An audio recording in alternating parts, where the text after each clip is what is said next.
The Brewers, the fastest ever in franchise history to 40 wins, and now the offense is cooking. Man, what's the ceiling for these guys? We'll get to that next here on Locked On Brewers.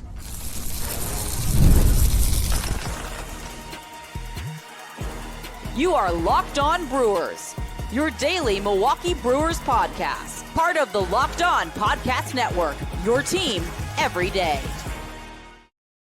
Hey, everybody. Good to have you along. Chuck Freimund, longtime sportscaster here in the state of Wisconsin, and, of course, proud host of Locked On Brewers, part of the Locked On Podcast Network. We are your team every day.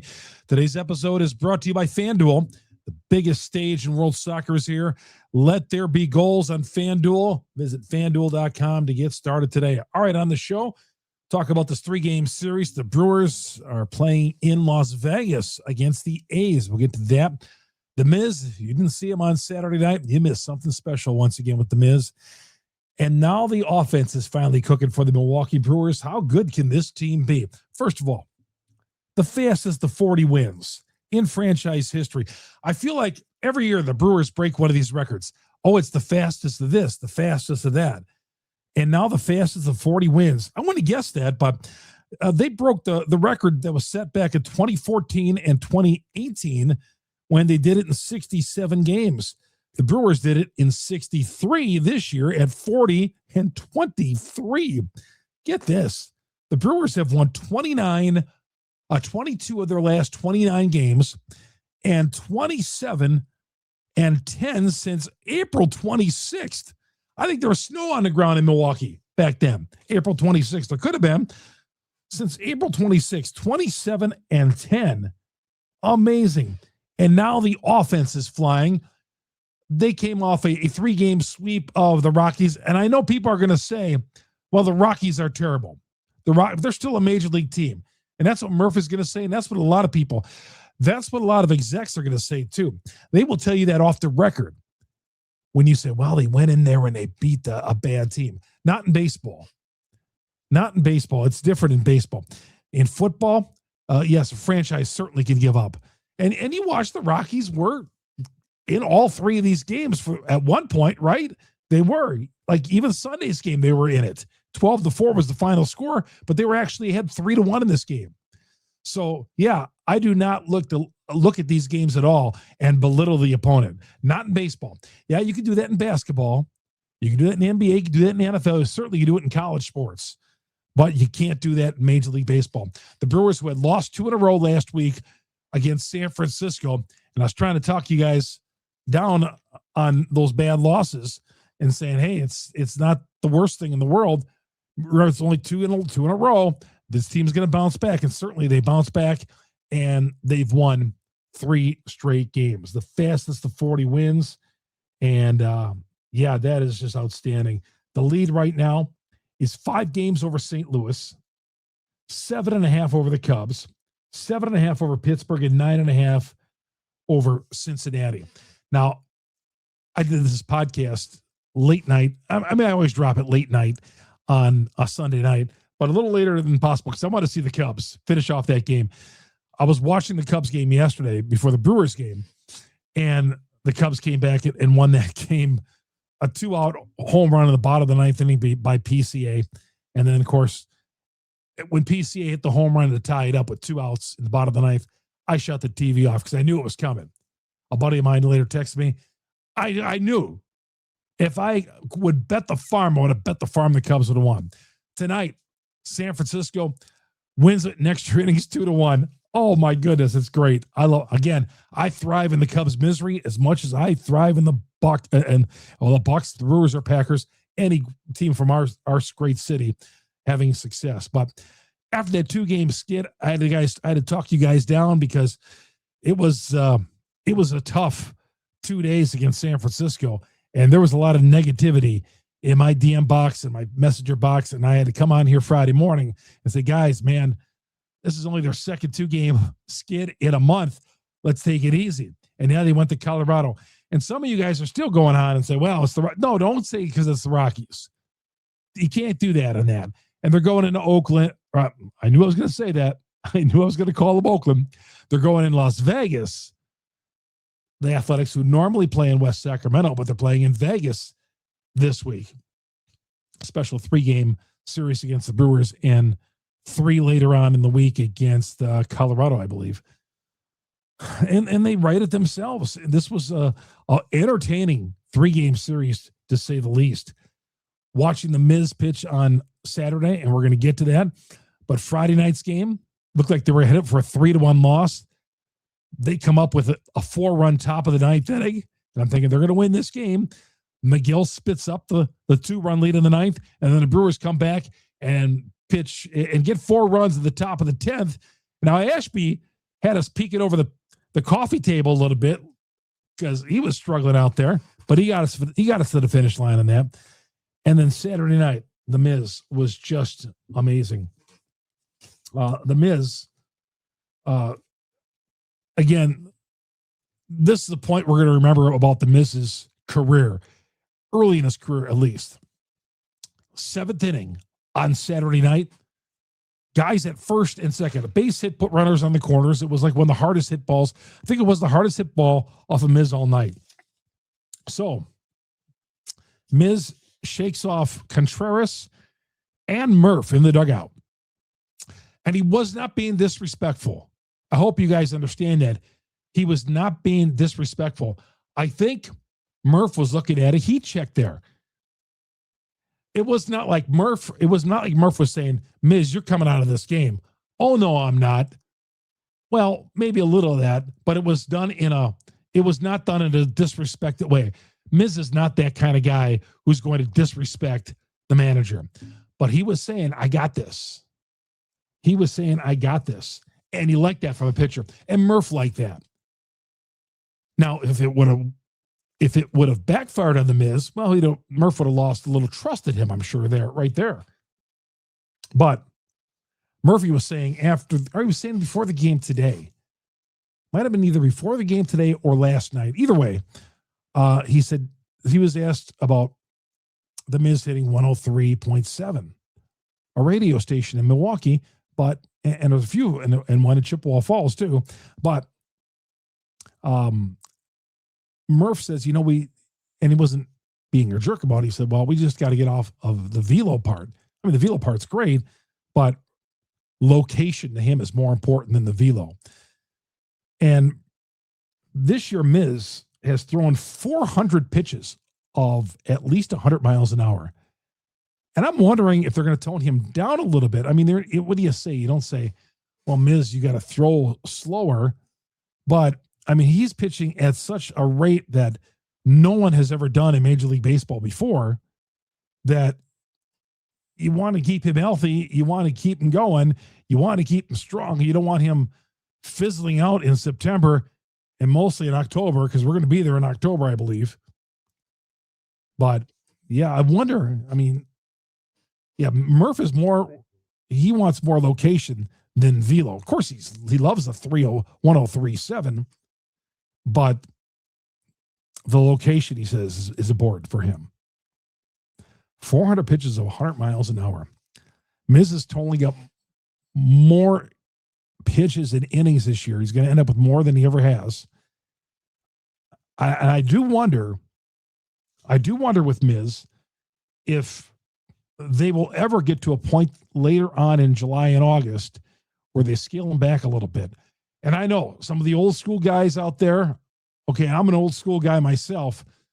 Adam McCalvey always tells me, Chuck, this isn't 1987 anymore. When I used to talk about guys being able to go 9 or maybe playing every day.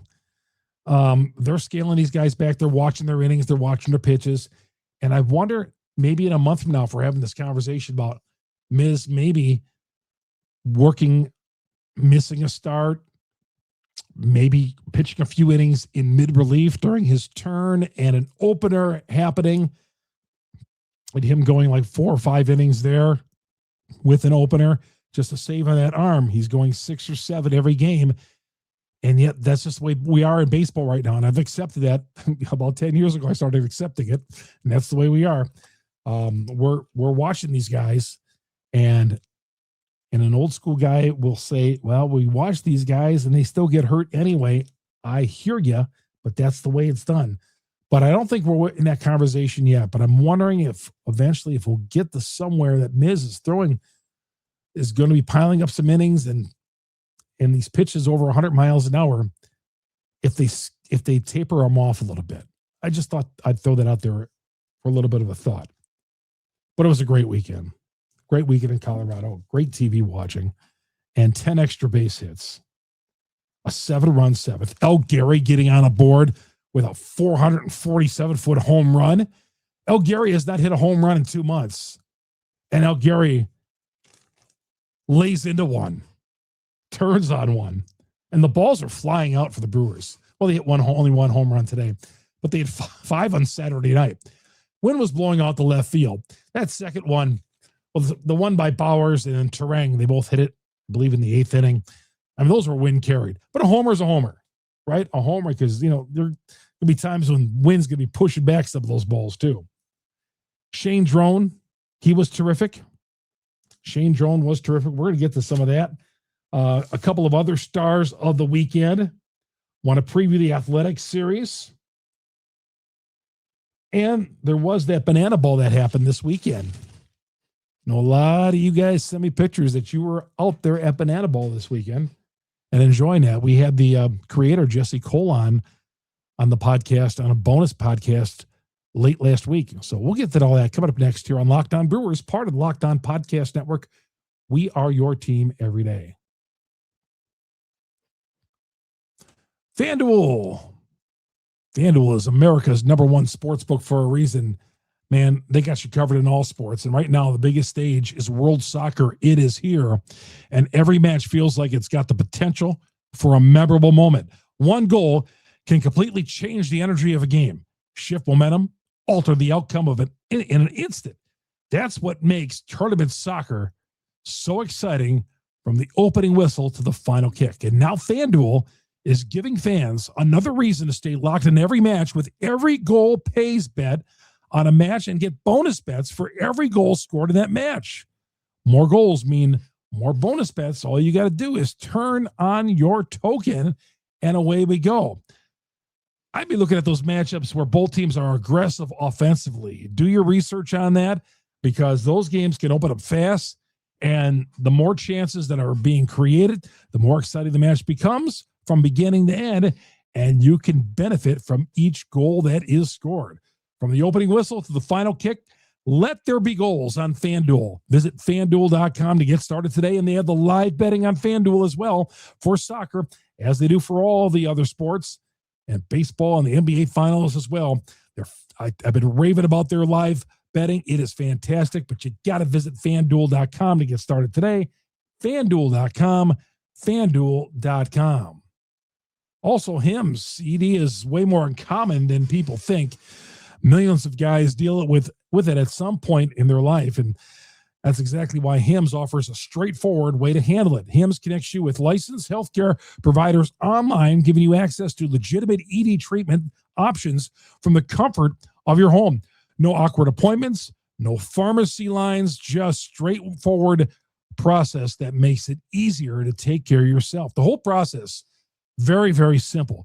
You just complete a quick online intake. A provider reviews your information, and if the treatment is right for you, ships directly to your door in discreet packaging, which makes the whole experience feel private and stress-free. So get simple online access to personalized, affordable care for ED, hair loss, weight loss, and more. Visit hims.com/lockedon. That's hims.com/lockedon for your free online visit. That's hims.com/lockedon with HIMS. HIMS, check it out, and they will steer you in the right direction. By the way, our podcast, you get it on Google, Spotify, Apple, wherever you download your audio podcast. We are the #1 Brewers podcast on the internet. We're on all the audio platforms out there, and we're the #1 Brewers podcast because you're great Brewer fans. Hit us up on the YouTube page as well. Search Locked On Brewers. Hit the subscribe button. Hit the bell. That'll alert you every time we drop an episode. Whenever you watch an episode, please hit the like button as well. That supports the podcast. One other thing I want to tell you about is if you subscribe to the YouTube page, and all the content is free. It's all free. right? There's no charge or anything like that, obviously. When you go to the YouTube page, if you subscribe and hit the alert button, after the games, you're going to get our 60 to 90 second report. After each game, the rapid reactions, you get it on our YouTube page, but check it out. You got to be a subscriber. All right, Shane Drohan was terrific. That's his longest outing. And that Durbin trade just continues to pay off for the Milwaukee Brewers, right? I'm going to talk about another guy who's paying off dividends for the Milwaukee Brewers in that trade in a second. But Drohan on Sunday, 5 hits, 6 in the third, 4 Ks. And the Brewers turned that game around from a 3-1 deficit and jumped out in front with a 7-run 6th and a 4-run 9th. And it was game, set, and match. But Drohan, get these numbers. He's 3-1, a 3.11 earned run average, a 2.2. Opponents are batting 220 against him. He's quietly putting up some great numbers for the Brewers, right? He's quietly putting up some great numbers for Milwaukee. We're thinking of Kyle Harrison in that trade, and he's going to be the starter on Monday. But Shane Drohan, love what he's doing. David Hamilton. Murph talked about Hamilton making a quantum leap. And I was on Hamilton a couple of weeks ago because the best we could get out of him was a bunt. And he's still the best bunter in baseball.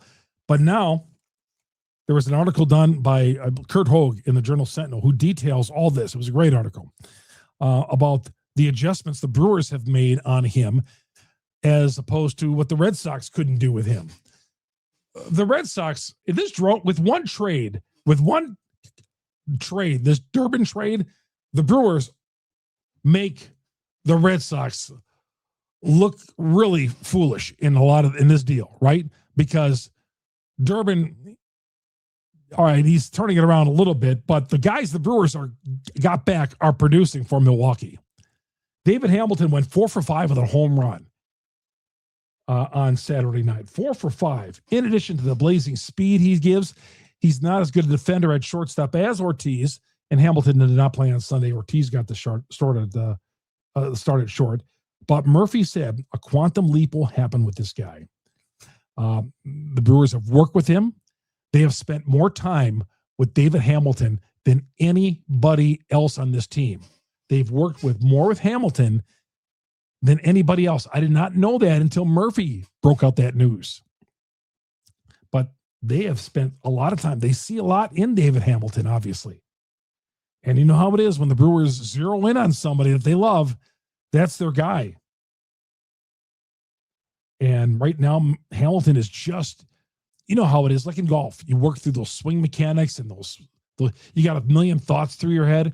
Hamilton said he had a lot of those thoughts going through his head early in the year, not golf thoughts, but the swing thoughts. Those thoughts going through his head. What am I doing the right things here? And he's getting past that now, and things are coming better. A lot of hard hit balls for him.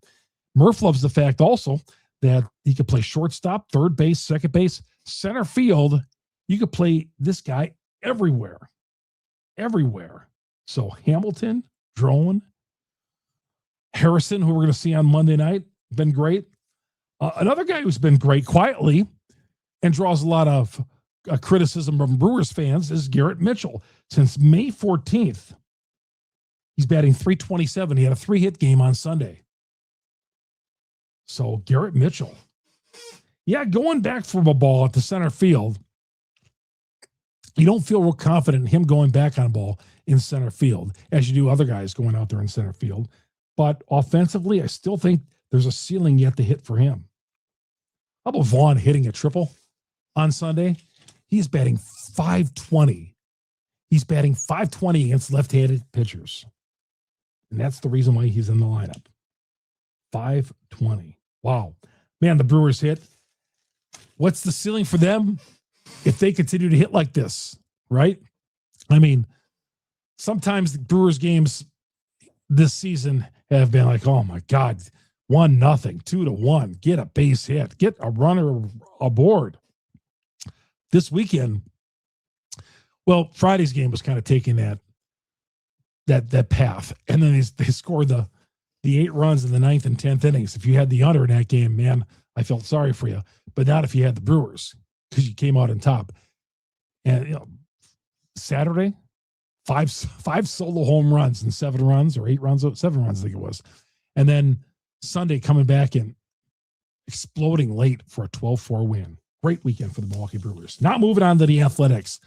What do the Athletics have in store? This game, these 3 games, these 3 night games are going to be played in Vegas. We'll talk about that coming up next here on Locked On Brewers, part of the Locked On Podcast Network. We are your team every day. Hey, it's Mike and John from Locked On Angels. We wanted to talk to you about something that's important, and that's your family. I've been married a few years now, and my wife and I have a 1-year-old, and we're always thinking about his future. Who's he going to become? How can we help? In what ways can we make sure his future is secure? Yeah, I'm in a different season. I'm married. I have 3 young adult kids, and lately I've been thinking a lot about how to make sure my family's taken care of in the long term. This is why life insurance matters, not because it solves everything, but because it helps provide financial security for the people you love the most. And that's where Ethos comes in. Ethos makes getting life insurance fast and easy, 100% online.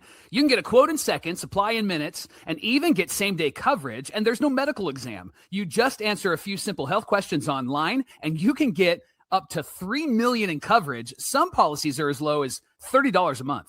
So take 10 minutes to get covered today with life insurance through Ethos. Get your free quote at ethos.com/lockedonmlb. That's ethos.com/lockedonmlb. Get up to $3 million in coverage in as little as 10 minutes at ethos.com/lockedonmlb. Application times may vary. Rates may vary.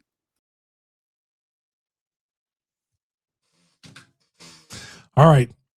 The Everydayer Club, by the way, you can become a member of the Everydayer Club, commercial-free audio podcast. You get us in the Discord. You get to talk one-on-one with us in the Discord that you'll get a code for and all that. And, of course, other amenities as well. Check it out in the notes section on YouTube and everywhere you download your podcasts. If there's a notes section, Locked On Brewers, there's a notes section below. It'll tell you how indeed to become a member of the Everydayer Club. All right. Brewers have 3 more games. I still say the West Coast. Anything west of St. Louis is the West Coast to me. Denver and Vegas that they're going to play here in the next 3 nights. The A's, their home is in West Sacramento, but they're playing the next 6 games in Vegas. There's a home being built that they're going to move into eventually, but they're playing this in the AAA team of the PCL team. They're the AAA team of the Athletics. They're playing these 3 games there in Vegas, open air, so it could get hot there. But 3 games, 3 night games, 9:00 starts Monday and Tuesday, and an 8:00 start on Wednesday night. So no getaway days. When I say getaway days, the getaway day games, all 3 are night games. And they're probably doing that because of the weather, because I'm sure it's 100 degrees this time of the year out there, maybe even more. Kyle Harrison will make the start against Jeffrey Springs, a journeyman lefty for the A's. Gives up the home run ball a lot. I've seen him pitch. He gives up a lot of home runs. Gave up 2 in his last start against the Cubs. 4.37 earned run average, 3-6 record. This guy leaves balls over the plate. And the way the Brewers are hitting the ball lately, that's a good thing. This team right here that they're going to play, the Vegas A's, we'll call them today, or the Sacramento A's. They're 31-34. I'm sure a lot of Brewer fans are going to be out in Vegas for this one. I know you're going to be shocked at this, but I've never been to Vegas. I've been everywhere. I've been all the major cities covering stuff and all that, but I have never been to Vegas. Remember, professional sports did not want to go to Vegas for the longest time. Now they're holding everything in Vegas. All-star games, you name it. There'll be a baseball team there. And those days are over. And Vegas, which I could never quite understand. Well, I guess I do understand. But now it's literally all bets are off going to Vegas. But I've never been there. Never been to Vegas. But Jeffrey Springs will pitch for the A's on Monday night. Kyle Harrison, whose ERA is 1.57. He has been amazing. Gasser is going to pitch on Tuesday. Gasser, I think, coming off a decent outing. I said after the last outing last week, he pitched and he went against the Giants. He went 5 innings, struck out 5. I said, yeah, he's earned enough to get another outing. Plus, the Brewers are down some pitchers, so they don't have a choice. So Gasser's going to get another one. Hopefully, he can build on that that last outing. JT Ginn, who's 3-3, a 2.7 earned run average, goes on Tuesday. And Wednesday, of course, what would be a future road trip or homestand or whatever without TBA pitching? To be determined on Wednesday night against Jack Perkins, who's 2-3, a 6.19 earned run average. Ace can hit the ball a little bit. They're right in the middle of the pack as far as hitting and home runs. They got 3 guys who've got more than 10 home runs. Shane Langeliers is pretty good. The guy I like is Brent Rooker, who's hit 30 home runs in each of the last 3 years. Off to a little bit of a slow start. He's hitting 206 this year, but he's still got 10 home runs. But he's the DH for them. I think last year I talked about, man, if they're going to trade him, I'd love to see him with the Brewers. Brent Rooker, Rooker, Rooker, Brent Rooker. But the Brewers, again, another series just like Colorado. This team is a little bit better. They're 3rd in the American League West. And a team that you're just not going to go over there and walk over. A team that's got some bats. Their pitcher isn't great tonight, but obviously you can't just take any of these teams lightly, like I said in the beginning of the podcast. What else we got going on? Bob Nightingale reported on Sunday that he believes Aroldis Chapman of the Red Sox is going to be made available for a trade. Aroldis Chapman is going to play for every team in baseball, but I don't want him playing with the Milwaukee Brewers. I'm good on Aroldis Chapman coming to Milwaukee, unless we got him for a song. But I ain't trading one of my big prospects, obviously. But Aroldis Chapman, unless I really need it, I'm not giving up I'm not giving up somebody I really like in this organization for Aroldis Chapman. I'll take him for a song. I'll take him for, a lower guy, but I've got a feeling the Boston's going to be asking for something for Aroldis Chapman. Banana Ball was in Wisconsin this weekend. A raving success, that Banana Ball. I heard from a lot of you guys. Some of you guys like it. Some of you guys thought there was a little bit too much dancing. I don't know. I think it's very entertaining. It's going to be interesting if there's a baseball strike next year. I think we'll see a lot of Banana Ball at these stadiums. I think these stadiums got to fill up ballparks. And I thought I was good with it. I've seen it on TV and all that. I've witnessed it. I think he's got a great. He was on our show last week. Jesse Cole, who invented it. I like it. I think it's entertaining. It's fun. Yeah, you have to take it for what it's worth. There's an entertainment, but it wasn't all sports entertainment. But it was great that Milwaukee was on their tour stop. And 41,000 fans each night had a chance to enjoy themselves this weekend. And I'm good with that. So, yeah, there were some harsh critics. Too much dancing and all that. I'm fine. I don't care. It's entertainment. And that's what we're here for, right? To be entertained by sports or movies or whatever. Well, that's going to do it for the show today. Thanks for being in every day or everybody. Thanks for keeping me entertained by when I check the view list every morning. Man, there's thousands of you who view the podcast and listen to the podcast.